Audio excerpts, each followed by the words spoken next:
Hi ನಮಸ್ಕಾರ ಎಲ್ಲರಿಗೂ. Kavita G creativity ಚಾನಲ್ಗೆ ಸ್ವಾಗತ.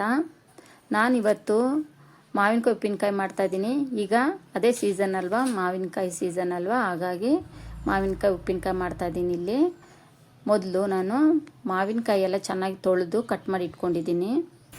ಇವಾಗ ಪಾತ್ರೆಯಲ್ಲಿ ಮೊದಲು ಎಣ್ಣೆ ಕಾಯಕ್ಕೆ ಇಟ್ಕೋಬೇಕು. ಚೆನ್ನಾಗಿ ಕಾಯಿಸ್ಕೊಂಡು ಪಕ್ಕದಲ್ಲಿ ಇಟ್ಕೋಬೇಕು, ಆರಿಸಿಟ್ಕೋಬೇಕು ಎಣ್ಣೆನ, ಅಡುಗೆ ಎಣ್ಣೆನ. ಈಗ ತವಾ ಅಥವಾ ಬಾಣಲೆ ತೊಗೊಂಡು ಅದಕ್ಕೇನೆ ಮೆಂತ್ಯ ಕಾಳನ್ನ ಹುರ್ಕೊಳ್ತಾ ಇದ್ದೀನಿ. ಇಲ್ಲಿ ಸ್ವಲ್ಪ ಕಂದು ಬಣ್ಣ ಬರೋವರೆಗೂ ಚೆನ್ನಾಗಿ ಫ್ರೈ ಮಾಡಿ ಇಟ್ಕೋಬೇಕು. ಹಾಗೆ ಅದೇ ಒಂದು ಅರ್ಧ ಬಟ್ಲಷ್ಟು ನಾನು ಇಲ್ಲಿ ಸಾಸಿವೆ ತೊಗೊಂಡಿದ್ದೀನಿ. ಅದನ್ನು ಚೆನ್ನಾಗಿ ಹುರ್ಕೊಳ್ತಾ ಇದ್ದೀನಿ. ಕಲರ್ ಎಲ್ಲ ಚೇಂಜ್ ಆಗ್ತಾ ಇದೆ ನೋಡಿ. ಇಲ್ಲಿ ಚೆನ್ನಾಗಿ ಹುರ್ಕೋಬೇಕು ಸಾಸಿವೆ ಕೂಡ.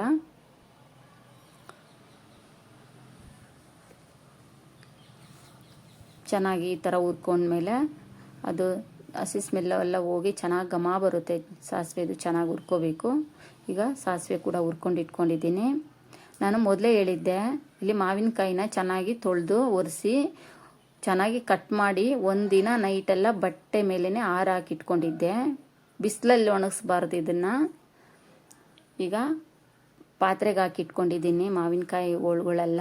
ಈಗ ಅದಕ್ಕೇನೆ ಮೆಂತ್ಯ ಕಾಳನ್ನ ಕುಟ್ಟಿ ಪೌಡರ್ ಮಾಡಿಟ್ಕೊಂಡಿದ್ದೆ, ಅದನ್ನು ಆ್ಯಡ್ ಮಾಡ್ತಾಯಿದ್ದೀನಿ. ಈಗ ಸಿಪ್ಪೆ ಎಲ್ಲ ತೆಗೆದುಬಿಟ್ಟು ಒಂದು ಬೆಳ್ಳುಳ್ಳಿ, ಒಂದು ಅರ್ಧ ಕಪ್ ಆಗುವಷ್ಟು ಬೆಳ್ಳುಳ್ಳಿನ ಸುಲಿದಿಟ್ಕೊಂಡಿದ್ದೆ ಸಿಪ್ಪೆ ಎಲ್ಲ, ಅದನ್ನು ಆ್ಯಡ್ ಮಾಡ್ಕೊಳ್ತಾ ಇದ್ದೀನಿ. ಇಲ್ಲಿ ಸಾಸಿವೆ ಕೂಡ ನಾನು ಪೌಡರ್ ಮಾಡಿಟ್ಕೊಂಡಿದ್ದೆ ಕುಟ್ಬಿಟ್ಟು, ಅದನ್ನು ಆ್ಯಡ್ ಮಾಡಿಕೊಂಡು ರುಚಿಗೆ ತಕ್ಕಷ್ಟು ಉಪ್ಪು ಹಾಕ್ಕೊಳ್ತಾ ಇದ್ದೀನಿ. ಹಾಗೆ ಖಾರದ ಪುಡಿ, ಅಚ್ಚ ಖಾರದ ಪುಡಿ ಮಾತ್ರ ಹಾಕ್ಕೊಳ್ತಾ ಇದ್ದೀನಿ. ಇಲ್ಲಿ ನಮಗೆ ಖಾರಕ್ಕೆ ಎಷ್ಟು ಬೇಕೋ ಅಷ್ಟು ಹಾಕ್ಕೊಳ್ತಾ ಇದ್ದೀನಿ. ಅಲ್ಲಿ ಉಪ್ಪಿನಕಾಯಿ ಮಾಡುವಾಗ ಅಳತೆ ನಮಗೆ ಎಷ್ಟು ಬೇಕೋ ಅಷ್ಟು ಹಾಕ್ಕೊತೀವಿ, ಗೊತ್ತಾಗುತ್ತೆ ನಮಗೆ ಎಷ್ಟು ಬೇಕಾಗುತ್ತೆ ಅಂತ. ಈಗ ಅರಿಶಿನ ಪೌಡರ್ ಅರ್ಧ ಬಟ್ಲು ಹಾಕ್ಕೊಳ್ತಾ ಇದ್ದೀನಿ.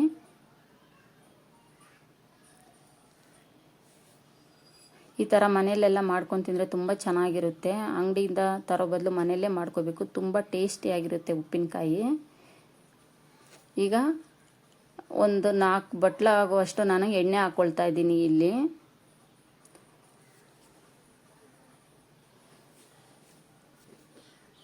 ಸ್ವಲ್ಪ ಎಣ್ಣೆ ಇರಬೇಕು, ಸ್ವಲ್ಪ ಜಾಸ್ತಿ ಎಣ್ಣೆ ಇರಬೇಕು, ಚೆನ್ನಾಗಿರುತ್ತೆ ಉಪ್ಪಿನಕಾಯಿ.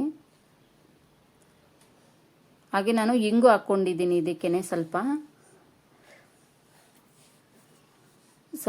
ಇಂಗು ಹಾಕ್ಕೊಂಡು ಚೆನ್ನಾಗಿ, ಇದು ಸ್ಮೆಲ್ ಕೂಡ ಟೇಸ್ಟ್ ಕೂಡ ತುಂಬ ಚೆನ್ನಾಗಿರುತ್ತೆ ಹಿಂಗೆಲ್ಲ ಹಾಕ್ಕೊಂಡ್ರೆ. ಹಾಗಾಗಿ ಹಿಂಗೆ ಹಾಕ್ಕೊಂಡಿದ್ದೀನಿ ನಾನು ಇಲ್ಲಿ.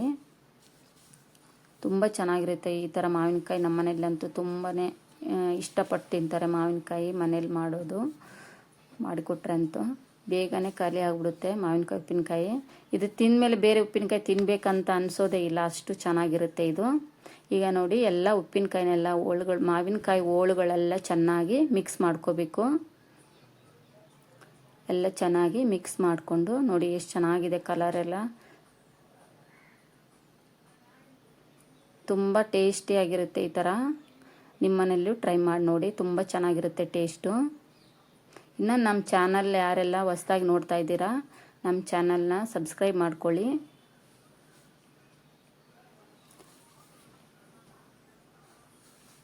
ನೋಡಿ ಎಷ್ಟು ಚೆನ್ನಾಗಿದೆ ಉಪ್ಪಿನಕಾಯಿ. ನನಗಂತೂ ಬಾಯಲ್ಲಿ ನೀರು ಬರ್ತಾಯಿದೆ ಉಪ್ಪಿನಕಾಯಿ ಕಲಸುವಾಗಲೇ. ತುಂಬ ಚೆನ್ನಾಗಿರುತ್ತೆ ಟೇಸ್ಟು. ನಿಮ್ಮ ಮನೆಯಲ್ಲೂ ಚೆನ್ನಾಗಿ ಇರುತ್ತೆ, ಟೇಸ್ಟ್ ಮಾಡಿ, ಟ್ರೈ ಮಾಡಿ ಟೇಸ್ಟ್ ಮಾಡಿ ನಿಮ್ಮ ಮನೆಯಲ್ಲೂ ಕೂಡ.